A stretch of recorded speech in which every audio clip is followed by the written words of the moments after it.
Sempre seja glorificado o nome do Pai, do Filho e do Espírito Santo de Deus. Com muita alegria, abra sua Bíblia no Evangelho de Jesus, segundo escreveu São João, capítulo de número 6. Glória a Deus. João, capítulo de número 6, a partir do versículo de número 22. Após esta leitura, deixe suas Bíblias abertas para uma melhor compreensão daquilo que será transmitido. João 6 e 22. Quem encontrou pode dizer amém?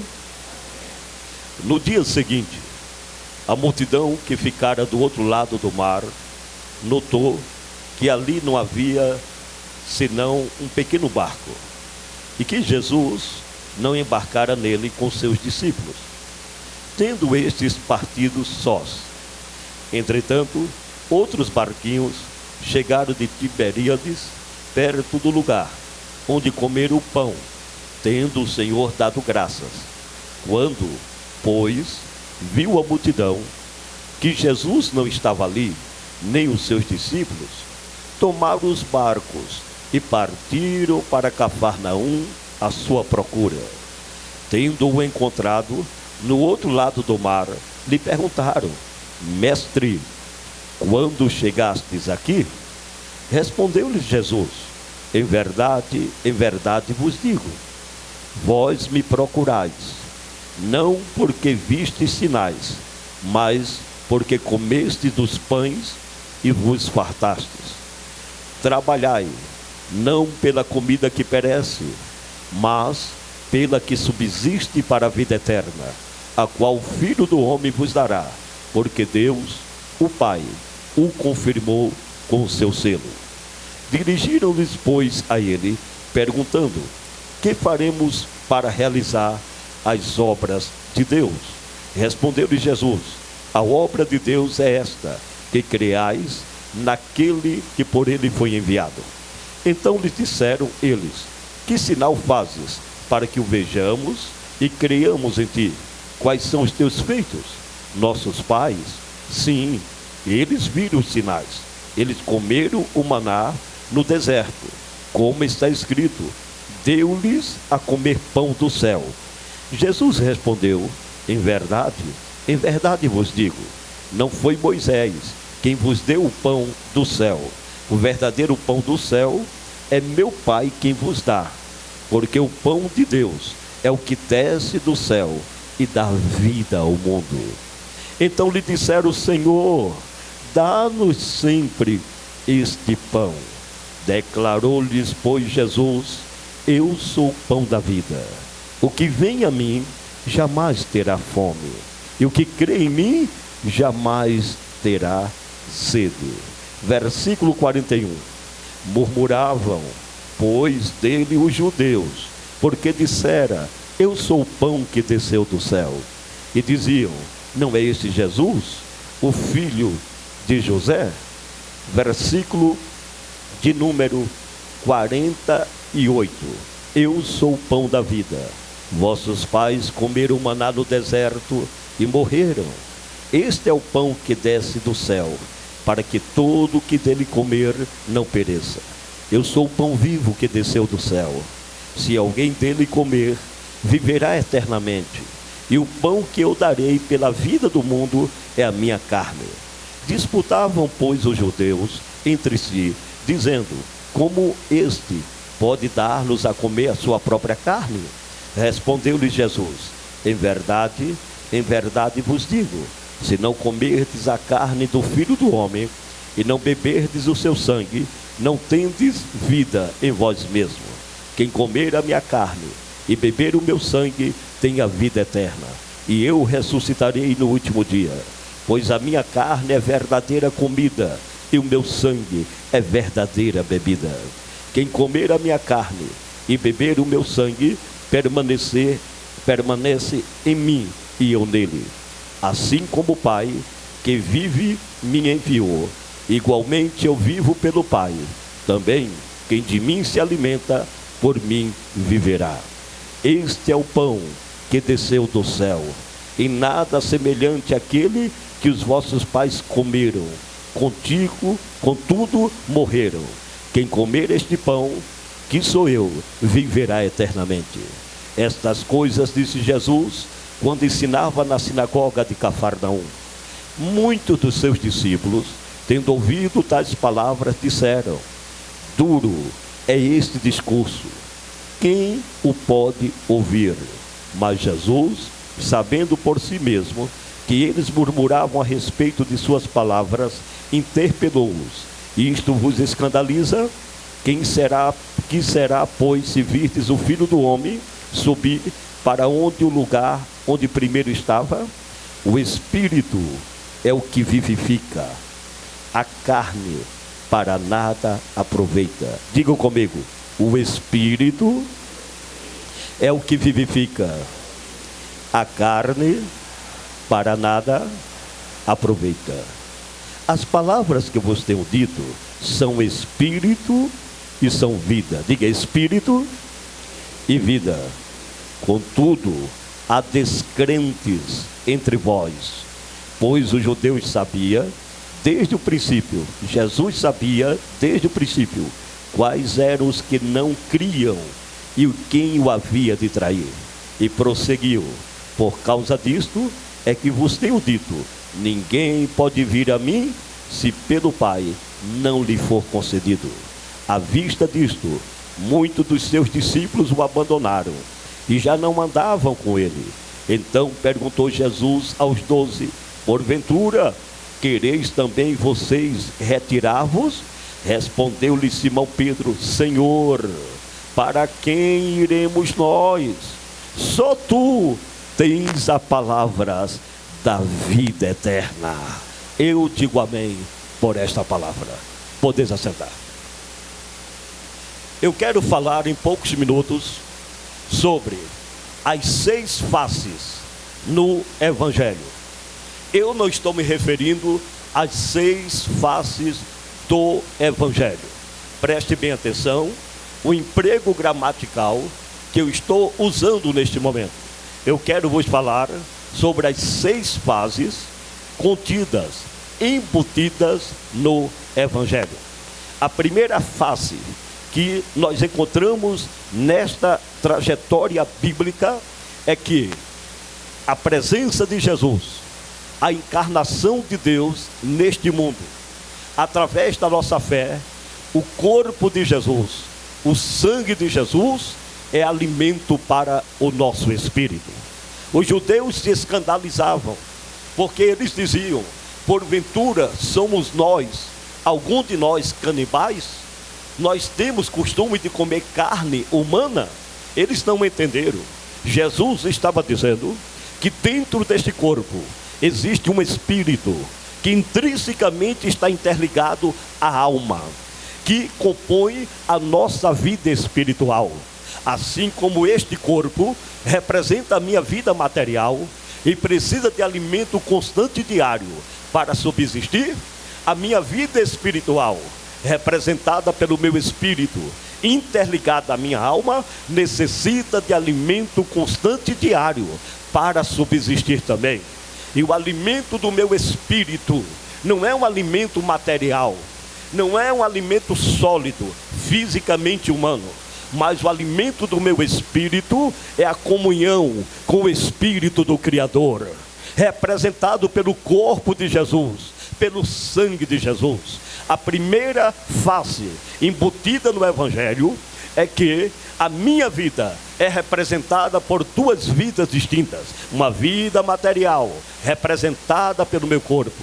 Uma vida espiritual, representada pelo meu espírito, interligada à minha alma. E por não compreender esta distinção, toda a humanidade sofre de distúrbios mentais, sofre de psicoses, de medo, de fobia, de ansiedade, de depressão, porque seu espírito está desnutrido, sua vida espiritual está totalmente vazia. E por não compreender esta realidade, as pessoas procuram preencher este vazio através dos entretenimentos desta vida, através da jogatina, através do alcoolismo, através das drogas, através da degradação moral, através do carnaval, através das noitadas, orgias e das danceterias. Porque o espírito e a alma têm fome e sede de um alimento sólido espiritual. E a humanidade, por não compreender esta realidade, penetram e mergulham com uma fome insaciável. E quanto mais injeta droga, quanto mais enche o pâncreas e o fígado de álcool, quanto mais passa 2, 3 dias numa noitada, num carnaval, nunca se realiza, nunca se autossatisfaz, porque não tem o alimento verdadeiro. Jesus estava trazendo esta grande revelação: a minha presença, meu corpo e meu sangue é o que o teu espírito necessita, é o que a tua vida espiritual precisa para ter este verdadeiro alimento. Então, sintetizando, a primeira face embutida dentro do Evangelho é que o Evangelho, a presença de Jesus, é alimento para o meu espírito, é alimento para a minha alma. Porque você não encontra um desses crentes injetando coca na veia, queimando baseado. Você não encontra um desses crentes 3 noites e 3 dias pulando no carnaval, dançando na boca da garrafa, dançando em uma danceteria, um rock infernal. Por que não encontra esses crentes tendo prazer nas orgias e noitadas desta vida? Sabe por quê? Porque nossa vida não está vazia, nossa alma e nosso espírito estão alimentados todos os dias. A presença de Deus é pão, é alimento, é água da vida para o nosso coração. Quem está entendendo esta palavra? A segunda face que está embutida no Evangelho é uma motivação equivocada. Aquela multidão estava à procura de Jesus. Vocês perceberam isto, sim ou não? Sim ou não? E eles foram para o local onde Jesus tinha pegado o pão e dado graças ao Pai. E eles foram à procura de Jesus e não o encontraram. Acharam pouco, pegaram um barco e saíram à procura do mestre em Cafarnaum. E ficaram assim abismados, dizendo: mestre, o senhor está aqui? Como é que o senhor chegou aqui? Então Jesus usou esta estratégia para lançar em rosto deles, na cara deles, o equívoco da motivação de procurar a presença de Jesus. E Jesus disse: vocês fizeram todo este sacrifício, vocês irromperam este esforço de subir no barco, vir para o outro lado do mar, a minha procura, não pelo que eu sou, não pelo que eu represento no plano da salvação, mas vocês vieram atrás de mim por causa do pão que perece. Portanto eu vos digo: trabalhai não pelo pão que perece. Este emprego gramatical no original grego, trabalhai, tem um significado totalmente diferente. No original está dizendo: esforçai-vos, diga esforçai-vos, não pelo pão que perece. Porque se nós formos interpretar este verbo trabalhar aqui, então Jesus está dizendo: fica em casa, queima o trabalho, não trabalhe mais não, porque você bate o cartão na segunda-feira, isso aí não vale nada, porque você vai trabalhar, ganhar dinheiro e comprar um pão que perece. Não, o emprego correto aqui, ele está dizendo: trabalhe, ganhe seu dinheiro, cumpra seus compromissos sociais com a sua família, cumpra seus compromissos financeiros, ganhe o pão de cada dia, mas não se esforce somente por ele. Antes, porém, esforce-se muito mais pelo pão que não perece, o pão que vai te levar para a vida eterna. Levante a mão e glorifique o nome do Senhor. Havia uma motivação equivocada.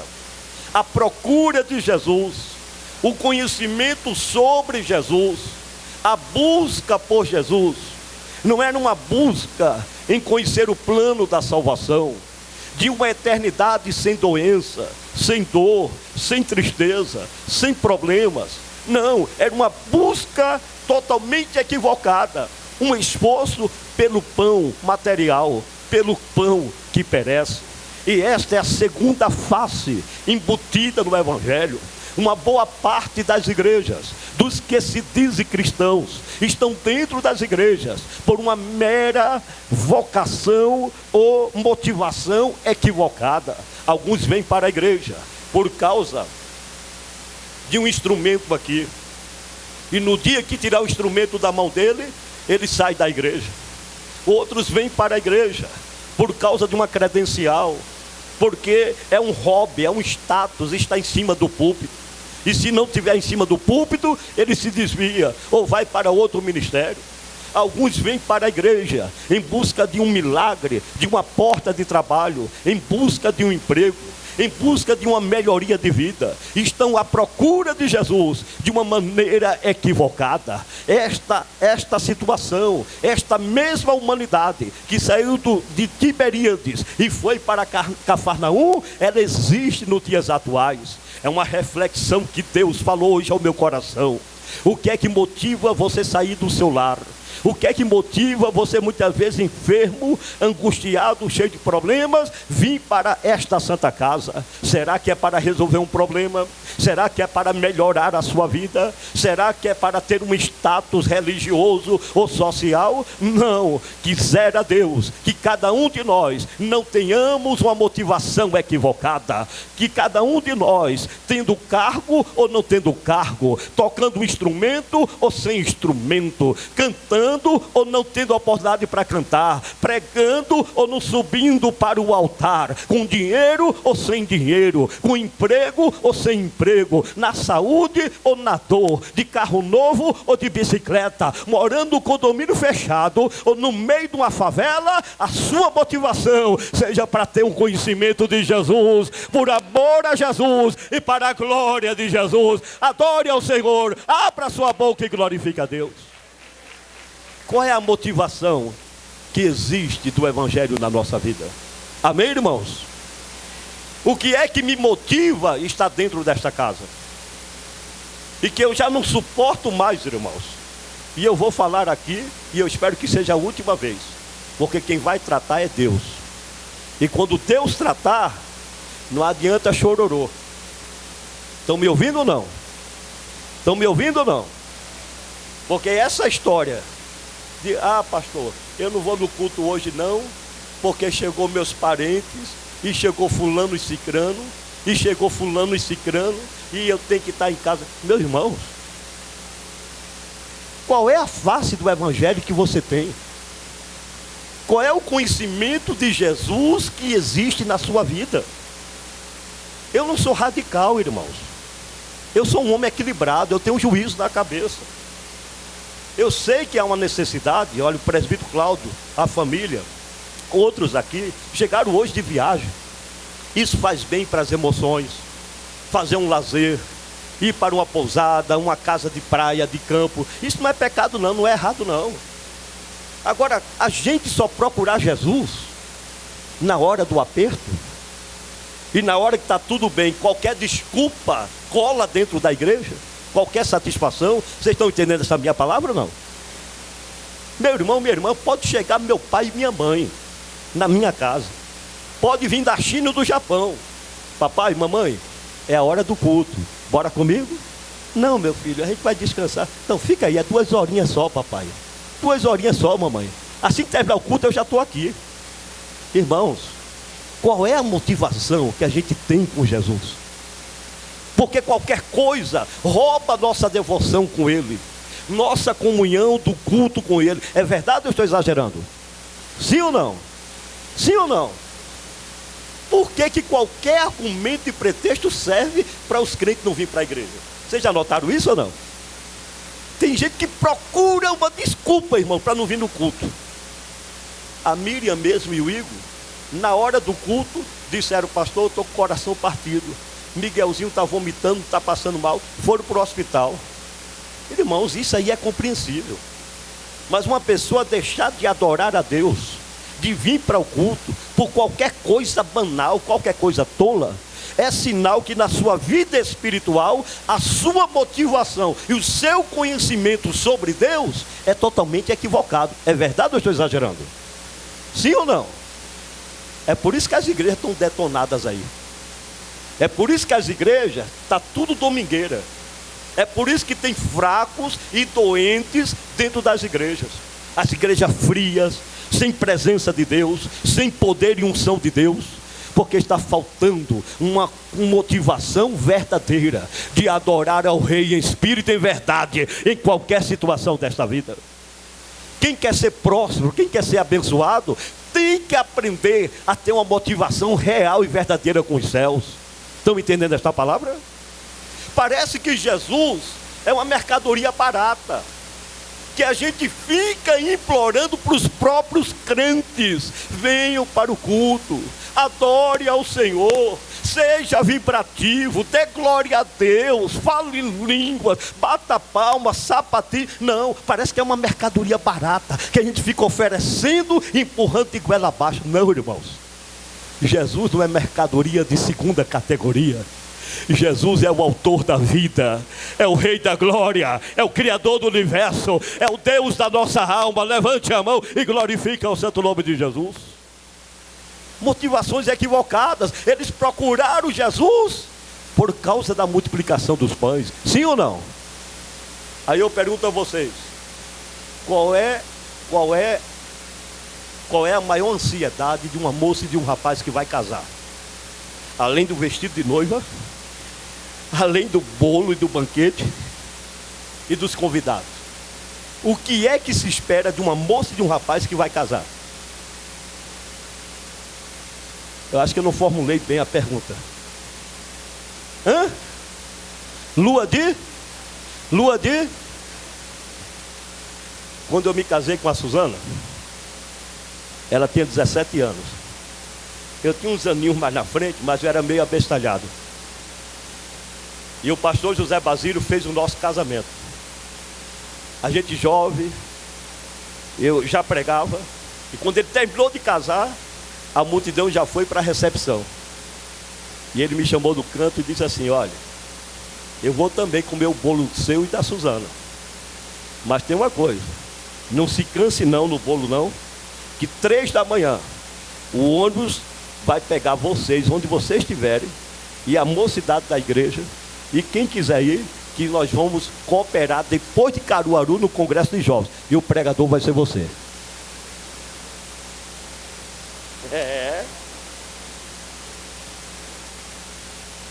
Ela ficou uns 5 anos traumatizada, que eu nunca vi uma noiva, um noivo que é recém-casado não ter lua de mel. E a gente pensa, né, Rogério? É porque não foi tu.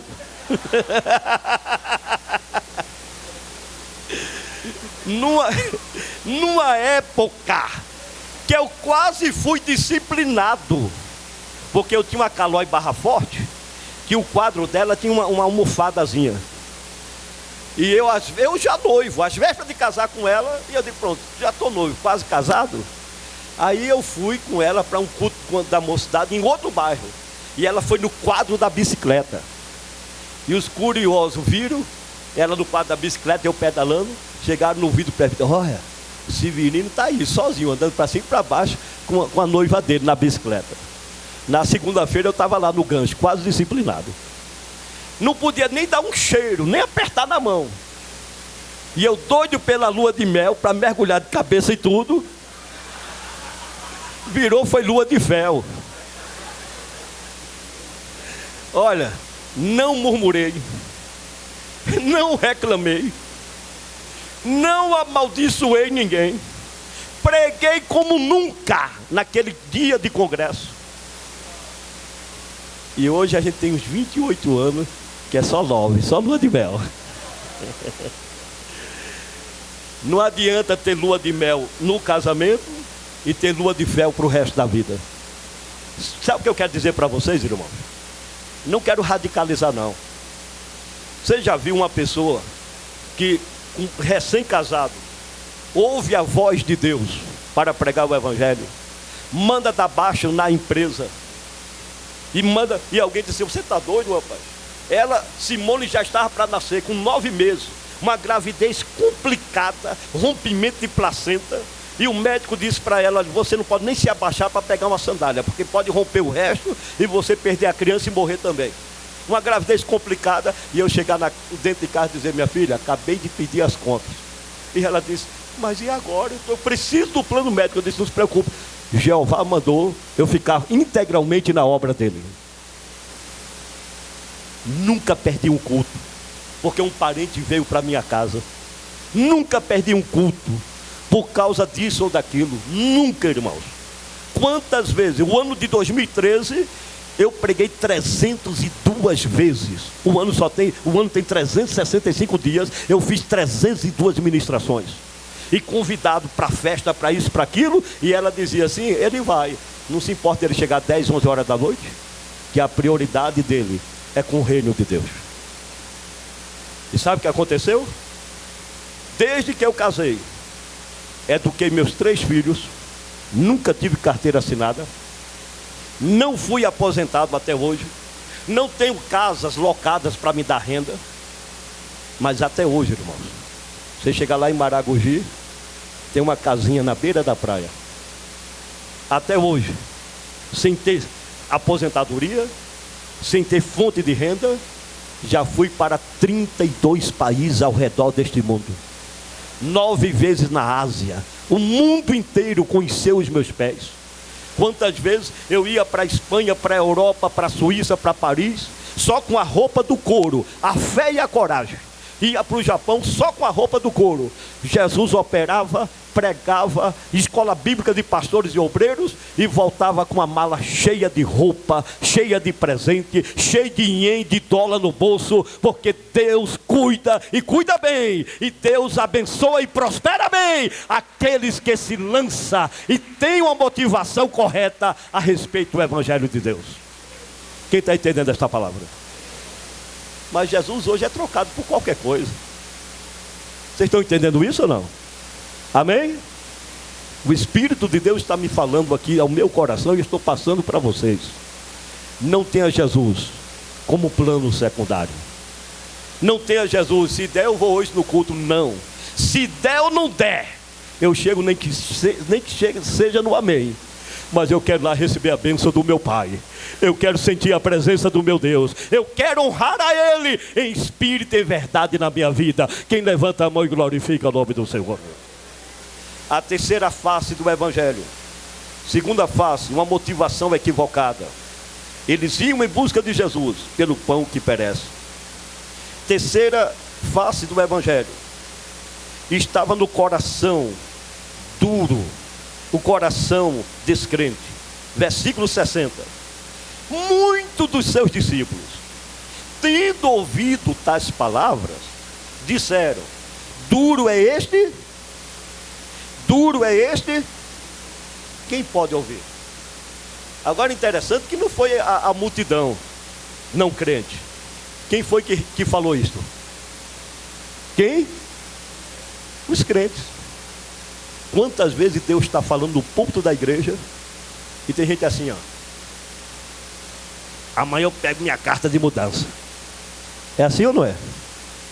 E ainda diz assim: está pegando pesado demais, esse discurso é duro demais. Duro nada.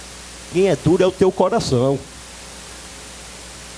Quem está duro é a tua alma.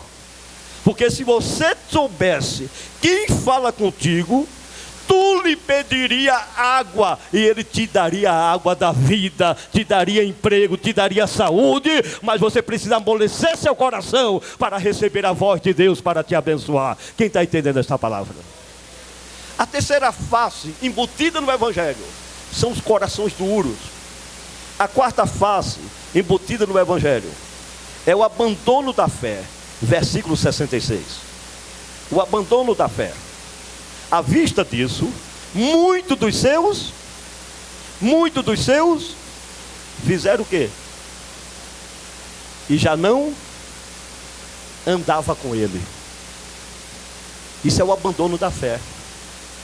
Há muita gente saindo das igrejas, aí reclama do porteiro, reclama do pastor que pegou pesado, reclama da dirigente do círculo de oração, reclama da pintura do templo que não gostou. Não, irmãos, isso é apostasia, é abandono da fé. Nada justifica uma alma fora da igreja. Se saiu, é por conta do seu pecado. A Bíblia diz: de que se queixa o homem? Quem completa? Queixe-se do seu. Vivemos em uma época de apostasia. Muita gente desigrejada e coloca culpa do porteiro até o púlpito e coloca defeito. Eu recebi um adolescentezinho há poucos dias no meu gabinete. E não, pastor, porque é assim, é assim, é assim, é assim. Eu só dei uma palavra para ele e não tem mais resposta para mim. Meus irmãos, quem quer adorar a Jeová, ele passa até por injustiça, perseguição, mas ele diz: eu não abro mão da minha fé. Se quiser me jogar para fora da igreja, eu me agarro lá no poste, na esquina da igreja, mas do lado de fora eu vou adorar ao meu Senhor, ao meu Jesus, porque não há apostasia na sua alma. Quem está entendendo essa palavra? Esta é outra face do Evangelho. Esta face do Evangelho, ela tem uma visão equivocada do culto e da liturgia do culto. Tem uma visão de desfile de moda. Há muitas igrejas que mais parecem um desfile de moda. Quem vai apresentar o sapato mais bonito, o terno mais bonito, o cabelo mais bonito, o beiço mais avermelhado. Não, não, aqui é santuário, gente. Aqui é lugar de derramar a alma na presença do Senhor, de glorificar o nome de Jesus.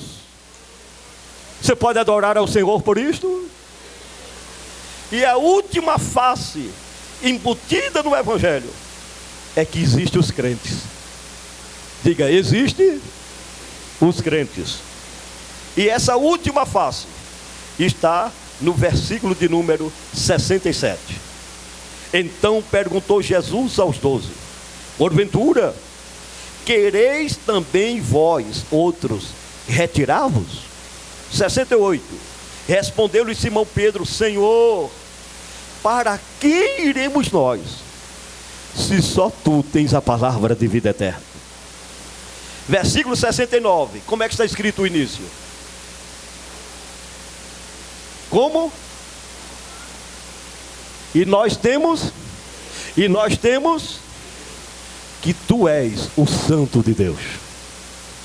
A última face embutida do Evangelho só resta para quem é crente.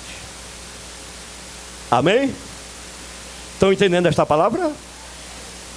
Meus irmãos, olha aqui para mim que eu vou finalizar.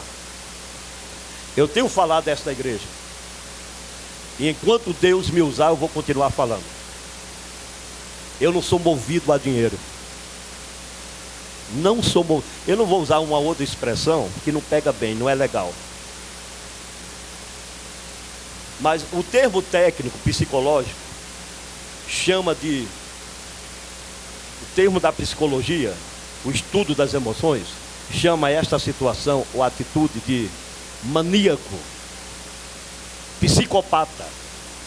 A psicopatia, ela não está restrita somente a uma agressão física. Um serial killer entra numa escola, mata o professor, o diretor e 5 colegas.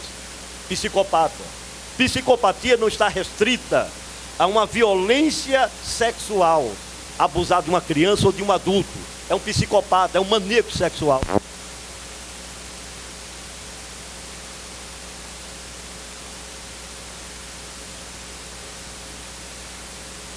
Tem muitos traços de psicopatia que adoece esta sociedade e ela passa despercebida, porque quem faz a diferença é a justiça, a polícia, é a sociedade, é o Estado. E ela está matando a sociedade e ninguém percebe. É a psicopatia da avareza. E é essa avareza que está levando muita gente para a prisão com 70, 80 anos de idade. Sim ou não? Sim ou não?